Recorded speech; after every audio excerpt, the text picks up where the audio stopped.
Ça fait 50 ans que ça dure, ça fait 50 ans que l'État se plaint, que l'État n'y arrive pas et que vous le dénoncez. Bonjour François Ekal. Bonjour. Vous êtes ancien magistrat de la Cour des comptes, vous présidez l'association FIPECO qui scrute les finances publiques. Je le dis depuis ce matin, vous êtes un fou de finances publiques et au sens propre du terme, c'est-à-dire ça vous passionne, vous en avez la rigueur et en même temps l'intérêt. Vous publiez demain Mes comptes publics, conception et contrôle des politiques économiques depuis 1980. Autant vous dire que quand François Bayrou dit qu'il y a un vrai problème, qu'il va falloir faire des efforts et qu'il va falloir trouver 40 milliards, ça vous surprend pas? Non, ça fait bien longtemps que je dis qu'il va falloir en effet faire des efforts pour redresser les comptes publics. Parce que ça paraît énorme, ça paraît être une politique d'austérité. Mais bon, je dirais que c'est une politique rigoureuse. L'austérité, c'est ce qu'ont connu les Espagnols, les Portugais, les Grecs au début des années 2010. C'est ce qui pourrait nous arriver un jour si on n'arrive pas à au moins stabiliser l'endettement public. Si au moins on arrivait à stabiliser. 40 milliards, d'abord, ça se trouve où 40 milliards?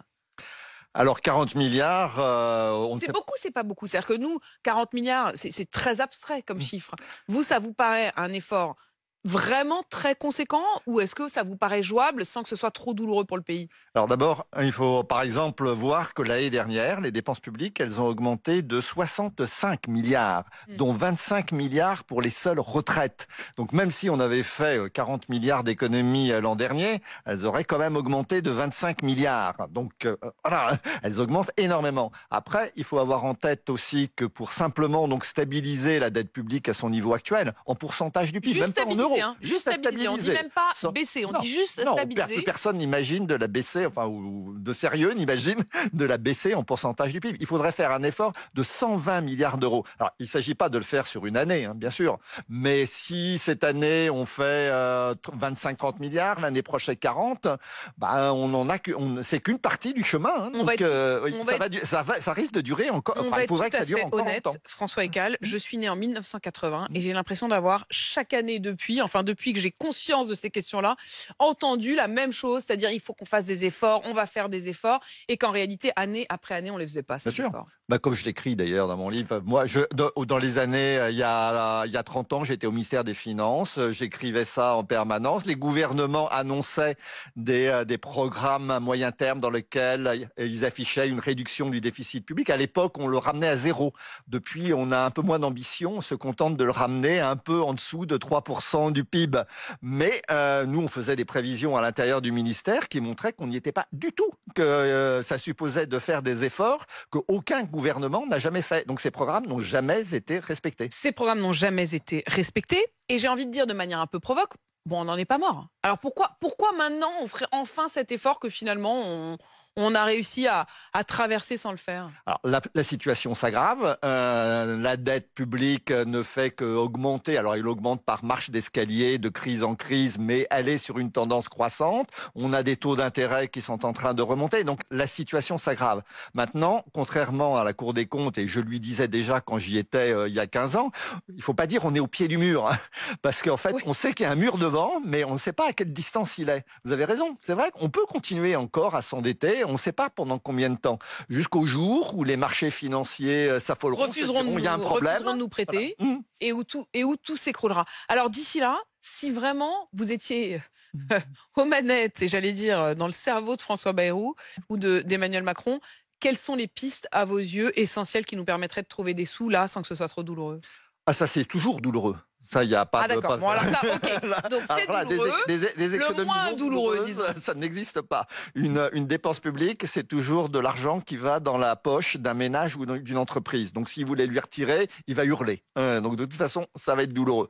Maintenant, si vous voulez vraiment faire des économies considérables, il faut regarder quels sont les grands postes de dépenses.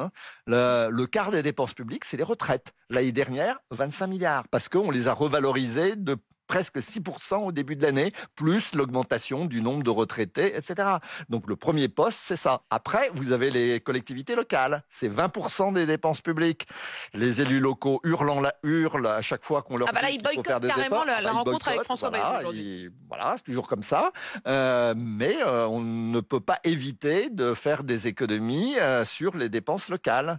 Voilà. Voilà. La question, on va reprendre juste ces 2 points et notamment celui sur les retraites. Vous le disiez, ça c'est quand même 25% de nos dépenses. Rien que cette revalorisation sur la question de l'indexation sur l'inflation, est-ce qu'il faut supprimer cette indexation, 1, et 2, est-ce qu'il faut supprimer la niche fiscale, enfin l'abattement de 10% sur les plus grosses pensions de retraités? Alors, Ça, c'est efficace, non? oui, c'est très efficace. Si vous indexez les retraites sur 1 point de moins que l'inflation, pas forcément d'ailleurs une désindexation totale, 1 point de moins que l'inflation, vous faites une économie automatiquement de 3 milliards sur les régimes de base et de 4 milliards avec les complémentaires. Donc si vous faites ça pendant 2 ou 3 ans, voilà, c'est conséquent quand même. Alors évidemment, si vous faites ça, vous allez toucher des retraités modestes. Donc il y a une autre solution en effet à ce moment-là, qui est de supprimer cet abattement de 10% sur les retraites. Là, Qui, par lui, définition, ne toucherait pas ceux qui sont les non, plus modestes parce et que qui, par par définition, vous ne payent pas touchez d'impôt. que ceux qui payent un impôt. Donc, vous ne touchez que la moitié des Français de manière générale. Donc, oui, vous avez aussi cette solution-là. Et puis, il y a, d'après vous, aussi 2 autres pistes, la TVA et la CSG. Alors, ce que je dis, c'est que si on veut faire un effort de 120 milliards, enfin, c'est énorme. D'autres pays l'ont fait. Les Suédois l'ont fait. Mais dans le contexte, vu la culture française, le contexte politique, je pense qu'on n'y arrivera pas. Et donc, il faudra se résigner à augmenter des impôts. Augmenter des impôts, bien sûr, il va falloir faire payer les riches plus que les autres. Donc, il va falloir... Ça, c'est déjà prévu. Voilà. On l'entend oui, bien, un François peu, mais Bayrou qui commence à parler de il risque de cette falloir aller un peu plus loin. contribution exceptionnelle. Oui, mais la contribution exceptionnelle, c'est 2 milliards. Bon, on est très loin de 120 milliards et donc il faudra probablement en faire un peu plus, mais on ne pourra pas aller très très loin non plus parce que contrairement à ce que croient beaucoup de gens, les riches sont quand même déjà très taxés. Et ensuite, si à ce moment-là, il faudra se résigner à augmenter un impôt à assiette large avec beaucoup de contribuables. Il y en a 2, c'est la TVA et la CSG. En 95, le Juppé a augmenté la TVA de 2 points. Bon. Et c'est passé. Et ça nous a, on le voit bien permis, entre autres, il a fallu prendre d'autres mesures, mais ça a aidé à ramener le déficit à 3% du PIB en 97 et à faire l'euro. Une dernière question, François Ekal. Est-ce qu'on pourra échapper, c'est-à-dire si on fait ça, on pourra échapper à ce qui se passe en Argentine, à ce qui se passe aux États-Unis, c'est-à-dire à la tronçonneuse? On peut l'espérer. Bien sûr, on peut l'espérer. Mais là encore, l'effort, il est beaucoup plus important que ce qui est prévu pour cette année et pour l'année prochaine. Il faudrait continuer encore pendant 3-4 ans à faire la même chose. Les 40 milliards ne seraient donc qu'une étape. Merci d'être venu ce matin, François Ekal, nous éclairer. Je rappelle donc que vous êtes ancien magistrat de la Cour des comptes. Vous présidez l'association FIPECO qui scrute les finances publiques et vous publiez aujourd'hui ce livre Mes comptes publics et c'est aux éditions Odile Jacob. Il est 7h51 sur RMC.